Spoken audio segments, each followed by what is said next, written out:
तुम्हारे पास एक पत्र है। अरे हाँ, ये तो तुम्हारे लिए है मेरे छोटे पांडा। इस पर तुम्हारा नाम लिखा है। ये बेबी पांडा के लिए पहला निमंत्रण पत्र था और वो बहुत बहुत उत्साहित था। लेकिन उसके उत्साह में उसने ध्यान भी नहीं दिया कि शरारती बच्चा भेड़िया उन्हें सुन रहा था खिड़की के पीछे से। मैं सोच रहा हूँ कि उस पत्र में क्या लिखा है। सबको पत्र मिलते हैं, लेकिन मुझे कभी नहीं मिलते। बहुत अच्छे, ये निमंत्रण पत्र है। अच्छा बताओ तो जंगल में कौन आ रहा है? एक गुब्बारे बेचने वाला भालू? नहीं। जोकर तोता? नहीं। एक आइसक्रीम वाला जिराफ। हुर्रे, हुर्रे, हुर्रे, तो एक हिम मानव जिराफ। अब मैं बताऊंगा कि मुझे आमंत्रित ना करने का क्या नतीजा होता है। जब सूरज पूरे शिखर पर चमक रहा था, तब सब बच्चे जानवर जो आइसक्रीम खाना चाहते थे बांस के पेड़ों के पास इकट्ठे हुए और आइसक्रीम वाले जिराफ का इंतजार करने लगे। लेकिन कोई नहीं आया। मैं इंतजार करके थक गया हूँ। कब आएगा ये आइसक्रीम वाला जिराफ? वैसे निमंत्रण पत्र पर यही पता दिया हुआ था ना, है ना? हाँ, हम सही जगह पर इंतजार कर रहे हैं, बिल्कुल यही। थोड़ी देर बाद आइसक्रीम वाला जिराफ बच्चे जानवरों के पास आया, पर अफसोस उसके पास कोई आइसक्रीम वाली गाड़ी नहीं थी। आप लोगों को इंतजार करवाने के लिए क्षमा चाहता हूँ, लेकिन मेरी आइसक्रीम की गाड़ी खो गई थी। आज सुबह मैंने अपनी गाड़ी में स्ट्रॉबेरी, कोको और वनीला आइसक्रीम डाली और सड़क पर निकला। पर जब मैं चलकर थक गया तो मैंने नदी किनारे एक सेब के पेड़ के नीचे आराम करना चाहा और मैं उन सेबों को खाने लगा। मैं बस निकलने ही वाला था, लेकिन सोचो मैंने क्या देखा। मेरी आइसक्रीम की गाड़ी चली गई थी। मैंने बहुत खोजा, उसे हर जगह देखा, लेकिन नहीं, मुझे वो कहीं नहीं मिली।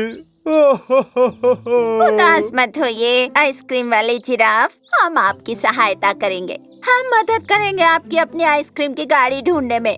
सच में? वे सब आइसक्रीम की गाड़ी को खोजने के लिए सेब के पेड़ के पास गए।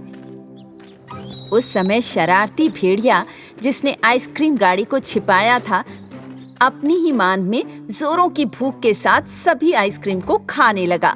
यम यम यम। ये सारी मेरी है।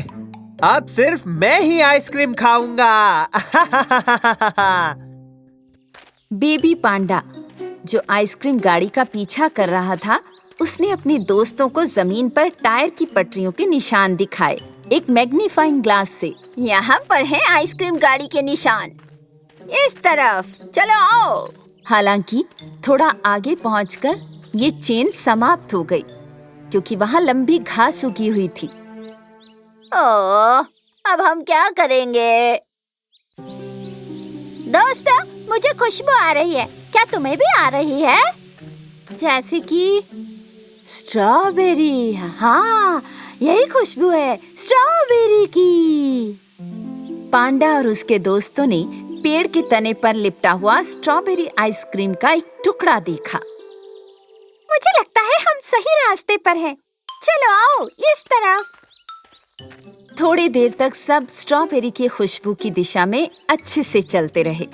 हालांकि जब सड़क दलदल की ओर चली गई, तो स्ट्रॉबेरी की खुशबू आना बंद हो गई और उसकी जगह कीचड़ की गंध आने लगी। खैर, हम यहाँ तक आ गए हैं, लेकिन मुझे चारों तरफ एक भी आइसक्रीम गाड़ी दिखाई नहीं दे रही। आहा, ये आइसक्रीम की गाड़ी नहीं है, लेकिन कीचड़ से लथपथ टायर के निशान यहाँ अभी भी हैं। हाँ, इसके अलावा इस बार सिर्फ पहिए के ही नहीं, बल्कि पंजों के निशान भी हैं। ये देखो, पंजों के निशान। बेबी पांडा और उसके दोस्त समझ गए कि उन्हें मिले कीचड़ के निशान एक भेड़िए के हैं। वे सभी उन निशानों का अनुसरण करते हुए भेड़िए की मान में आ गए। लोमड़ी ने कहा कि आइसक्रीम गाड़ी को ढूंढने के लिए उनमें से एक को अंदर जाना होगा। लेकिन मैं बहुत डरा हुआ हूँ। नहीं नहीं नहीं, मैं नहीं कर सकता। मैं भी बहुत डरा हुआ हूँ, मैं नहीं कर सकता।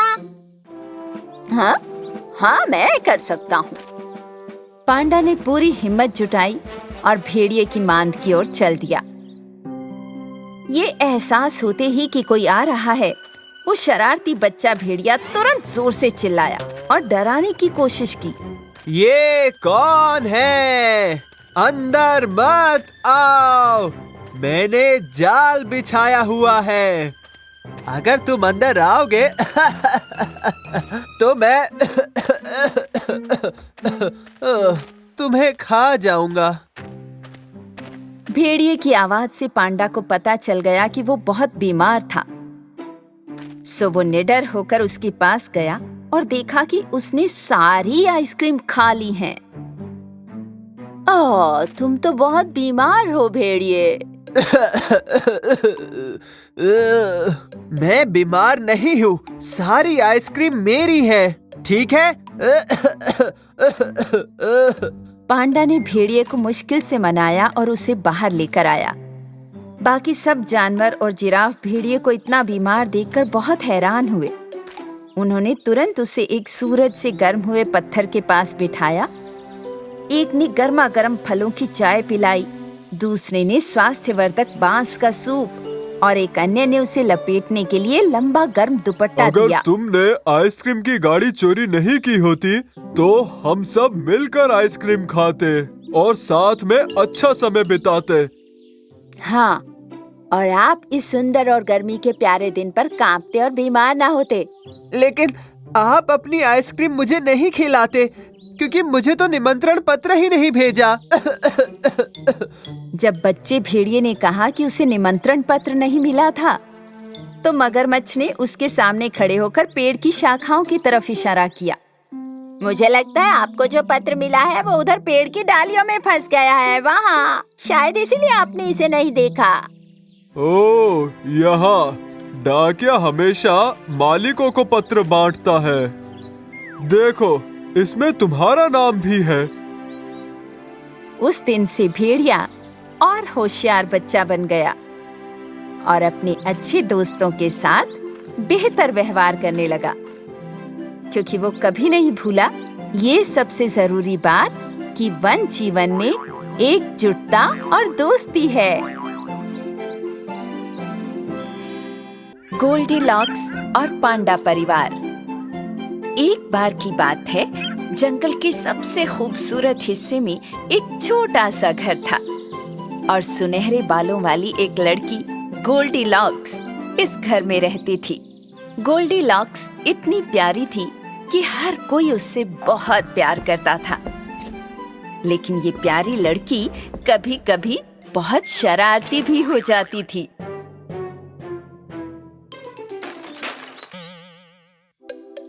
एक, दो, तीन। ओ नहीं! गोल्डीलॉक्स ने गलती से उस पाई पर पैर रख दिया जो उसकी माँ ने उसके लिए बनाई थी। गोल्डीलॉक्स, अब तुम्हें नाश्ते के लिए थोड़ा और इंतजार करना होगा, क्योंकि मुझे फिर से खाना बनाना पड़ेगा।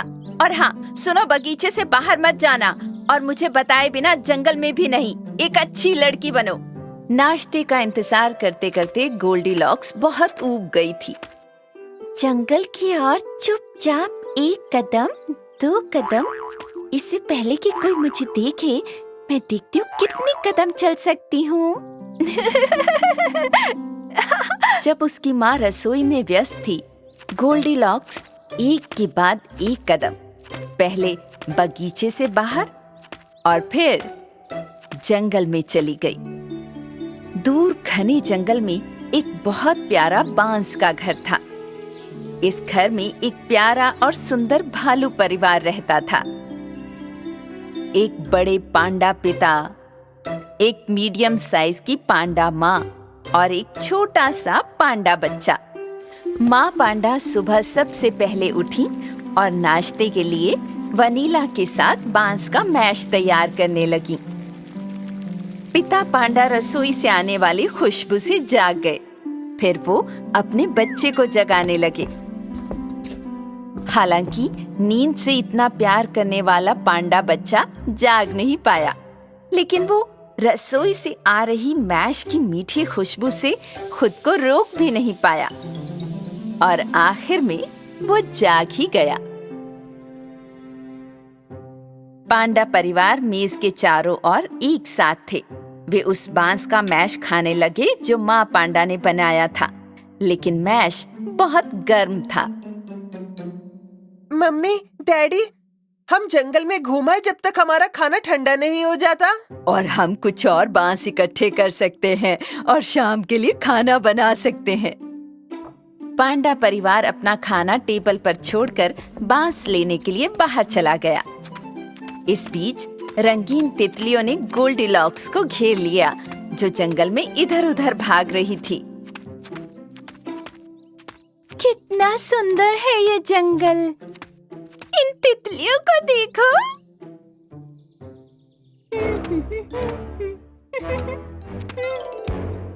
तितलियों का पीछा करने की कोशिश करते हुए गोल्डीलॉक्स गहरे जंगल में आगे आगे भागती रही और अंत में बड़े बड़े पेड़ों के बीच खो गई। जैसे जैसे समय बीतता गया, वो थक भी गई और उसे बहुत भूख भी लगाई।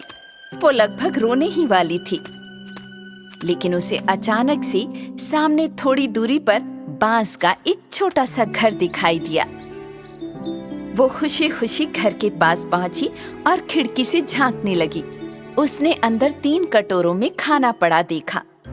वो खुशी से दरवाजे पर गई और उसे 3 बार खटखटाया। दरवाजा बंद नहीं था। उसके दस्तक देते ही वो खुल गया और गोल्डीलॉक्स बहुत भूखी थी। सुनो, क्या कोई है? और वहाँ एक बड़े कटोरे में, एक मीडियम कटोरे में और एक छोटे कटोरे में बांस का मैश था। क्योंकि उसे बहुत भूख लगी थी, तो वो सबसे बड़े कटोरे से बांस का मैश खाना चाहती थी। लेकिन जब उसने इसे चखकर मुंह में डालना चाहा, तो उसका मुंह जल गया। ये डिश बहुत गर्म है। तो उसने मीडियम कटोरे से मैश का स्वाद चखा। अरे, ये डिश बहुत ठंडी है। यक! फिर उसने छोटी प्लेट से 1 चम्मच बांस का मैश लिया। ये डिश न तो बहुत गर्म है और ना ही बहुत ठंडी। ये बिल्कुल सही है। गोल्डीलॉक्स ने छोटी कटोरी का सारा मैश खा लिया।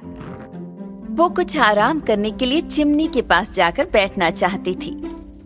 यहाँ भी उसने 3 अलग-अलग सीटें देखी। उसने पहले लकड़ी की बड़ी सीट पर कोशिश की। ये सीट बहुत सख्त और गर्म है क्योंकि ये चिमनी के करीब है। फिर वो मीडियम साइज की गुलाबी सीट पर बैठ गई। ये सीट बहुत नरम है। इस बार गोल्डीलॉक्स ठीक बगल में छोटी लाल सीट पर बैठ गई। ये बहुत आरामदायक है। लेकिन तभी छोटी सीट के टुकड़े टुकड़े हो गए। अरे नहीं! अच्छा होगा कि मैं कुछ देर के लिए बिस्तर पर जाकर लेट जाऊं। गोल्डीलॉक्स बांस के घर के बेडरूम में घुस गई। यहाँ भी 3 पलंग थे, एक बड़ा, एक मीडियम साइज और एक छोटा। गोल्डीलॉक्स सबसे पहले बड़े बिस्तर पर लेट गई। ये बिस्तर कितना सख्त है और तकिया भी कितना बड़ा है। फिर वो मीडियम साइज के बिस्तर पर कूद गई, लेकिन वो बहुत नरम था। फिर वो सबसे छोटे बिस्तर पर कूद गई। ये बिस्तर बहुत अच्छा है। तकिया भी कितना आरामदायक है। गोल्डीलॉक्स सबसे छोटे बिस्तर में सो गई। इधर पांडा परिवार का समय जंगल में बांस इकट्ठा करते समय कैसे बीत गया पता ही नहीं चला और वो आखिर में घर आ गए। घर पहुंचते ही सबको बैठकर नाश्ता करने की जल्दी थी, लेकिन एक सरप्राइज टेबल पर उनका इंतजार कर रहा था। हाँ, किसी ने मेरे बैम्बू मैश को चखा है। किसी ने मेरे बांस के मैश को भी चखा है। बैम्बू मैश ये तो सारा खत्म हो गया है। पांडा परिवार खड़े होकर चारों ओर देखने लगा। तभी उनका ध्यान फायरप्लेस के पास रखी सीटों पर गया। हाँ, कोई तो मेरी फेवरेट चेयर पर बैठा था। मेरी सीट पर भी कोई बैठा है। और कोई तो मेरी चेयर पर भी बैठा था और उसने उसे तोड़ दिया। पांडा परिवार उत्सुकतावश बेडरूम में गया। कोई मेरे बिस्तर पर सोया था और उसने मेरे तकिए को फर्श पर गिरा दिया। कोई मेरे बिस्तर पर भी कूद गया है। मम्मी, डैडी, कोई तो मेरे बिस्तर पर अभी भी लेटा हुआ है। माँ पांडा और पिता पांडा ने तभी सचमुच किसी को अपने बच्चे के बिस्तर पर सोते हुए देखा। जब पापा पांडा ने चादर उठाई तो गोल्डीलॉक्स तुरंत जाग गई। जब उसने अपने सामने 3 विशाल पांडा को देखा तो वो बहुत डर गई। तुम कौन हो और तुम मेरे बिस्तर पर क्यों सो रही हो? अच्छा, मैं आपसे माफी मांगती हूँ। मैं जंगल में रास्ता भटक गई थी, इसलिए अंदर आकर कुछ खाना खाया फिर सो गई। प्लीज मुझसे नाराज मत हो। दूसरे लोगों के घरों में घुसना अच्छी बात नहीं है छोटी बच्ची। वैसे भी तुम्हारा परिवार तुम्हारे बारे में परेशान हो रहा होगा। पांडा परिवार जंगल की हर सड़क को अच्छे से जानता था, इसलिए उन्हें कुछ ही समय में गोल्डीलॉक्स का घर मिल गया। माँ, बेबी, मेरी प्यारी बच्ची, हम तुम्हें हर जगह ढूंढ रहे थे। मैं वादा करती हूँ आपको बिना बताए कभी कहीं नहीं जाऊंगी। गोल्डीलॉक्स के माता पिता ने उनके बच्चे को घर पहुंचाने के लिए पांडा परिवार को धन्यवाद दिया। तब से गोल्डीलॉक्स और बेबी पांडा बहुत करीबी दोस्त बन गए हैं और अब गोल्डीलॉक्स हमेशा अपनी माँ से भालू परिवार से मिलने की अनुमति लेती है और वो अक्सर उनके पास जाती रहती है। इसलिए वो तब से कभी जंगल में नहीं खोई, क्योंकि उसका सबसे करीबी दोस्त बेबी पांडा हमेशा उसके साथ होता है।